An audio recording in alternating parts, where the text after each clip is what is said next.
Le cycle de Wilson décrit le balai des continents. Comme vous le savez sans doute, les continents sur Terre bougent, et auparavant notre planète était complètement différente. Voici comment étaient disposés les continents il y a 300 millions d'années. C'est la Pangée, l'exemple le plus connu d'un supercontinent où toutes les terres émergées se touchent. Pourquoi les continents bougent-ils?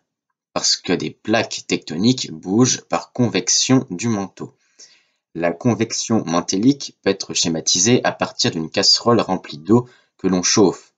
On a à certains endroits sur Terre des zones où du manteau de l'asténosphère remonte, le chaud monte, puis il se refroidit et redescend. Ces mouvements de convection provoquent le déplacement de la lithosphère. On va voir dans cette vidéo les différentes étapes présentes dans le cycle de Wilson, c'est-à-dire création d'un océan, création d'une chaîne de montagnes, etc. Mais avant ça, je voudrais revenir sur les mots de lithosphère, d'asténosphère et de croûte. La partie la plus externe de notre planète s'appelle la croûte. Deux types de croûte, la croûte océanique et la croûte continentale, qui est beaucoup plus épaisse. En dessous, c'est le manteau supérieur, composé du manteau lithosphérique au-dessus et de l'asténosphère en dessous. La lithosphère, c'est le manteau lithosphérique plus la croûte. C'est ce qui repose sur l'asténosphère. C'est donc la convection de l'asténosphère qui fait déplacer la lithosphère. Stade 1, le rift. Le rift, qu'est-ce que c'est? C'est un fossé d'effondrement lors d'un processus d'extension, de divergence, qui apparaît sur la croûte continentale. La convection du manteau fait étirer des deux sens la lithosphère, ce qui provoque un affaissement. C'est comme si vous tirez des deux côtés sur un objet et au bout d'un moment il casse. La vallée du Grand Rift en Afrique est un rift actif. Un jour, la Somalie sera une île si le rift n'est pas avorté. Le fossé rhénan, où se situe la plaine d'Alsace, est un rift avorté qui n'a jamais vu le stade 2.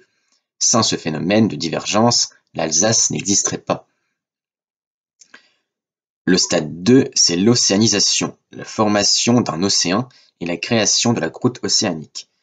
À force de s'étendre, la croûte continentale a disparu. À la place, c'est une croûte océanique qui s'est formée grâce aux dorsales. Les dorsales, ce sont donc une frontière de divergence entre deux plaques. C'est tout simplement l'endroit où de la roche est créée.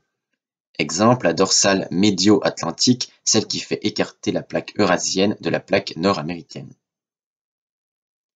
S'il y a une zone où deux plaques se séparent, il y a forcément une zone où deux plaques se rentrent dedans. Une zone de divergence peut aussi devenir une zone de convergence. Nous passons alors au stade 3. Deux croûtes océaniques se rentrent dedans, ce qui provoque une zone de subduction. Une des plaques va passer en dessous de l'autre.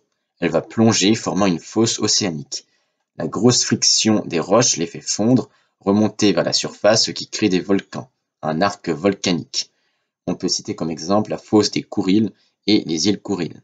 Stade 4. La plaque océanique rencontre une plaque continentale. La première va forcément s'enfoncer sous la seconde.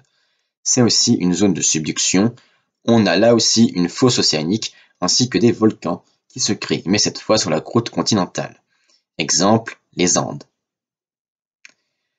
Stade 5. Deux plaques continentales se rentrent dedans. Et là, aucune ne s'enfonce vraiment.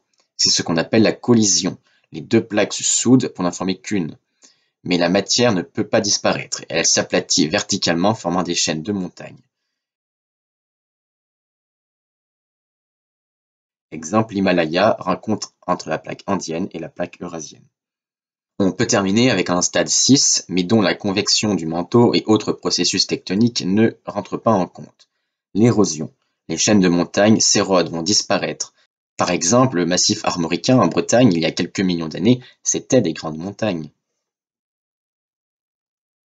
À retenir, à cause de la convection du manteau, des plaques tectoniques bougent.